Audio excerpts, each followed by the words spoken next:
Ketegangan yang berlangsung di Timur Tengah semakin meningkat, terlebih saat setelah Iran melancarkan serangan besar-besaran ke Israel beberapa waktu lalu. Insiden tersebut memicu kerugian besar di salah satu kota Israel yang terdampak oleh serangan Iran. Peristiwa ini juga diketahui menggegerkan seluruh warga dunia. Terbaru beredar sebuah video di media sosial Telegram pada Sabtu 5 Oktober 2024. Dalam rekaman tersebut menunjukkan bagaimana persiapan peluncuran rudal balistik Iran ke Israel. Dapat terlihat para prajurit tampak serius mempersiapkan rudalnya tersebut.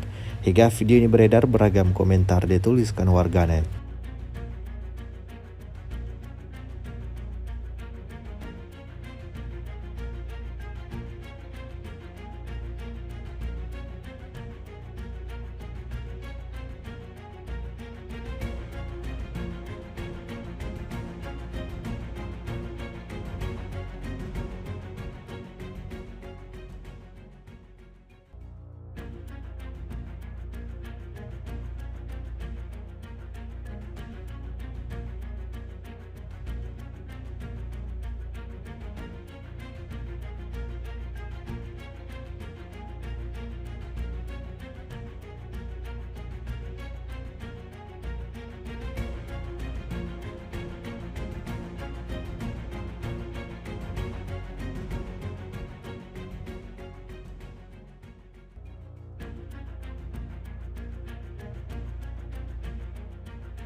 Download Tribun X sekarang, menghadirkan lokal menjadi Indonesia.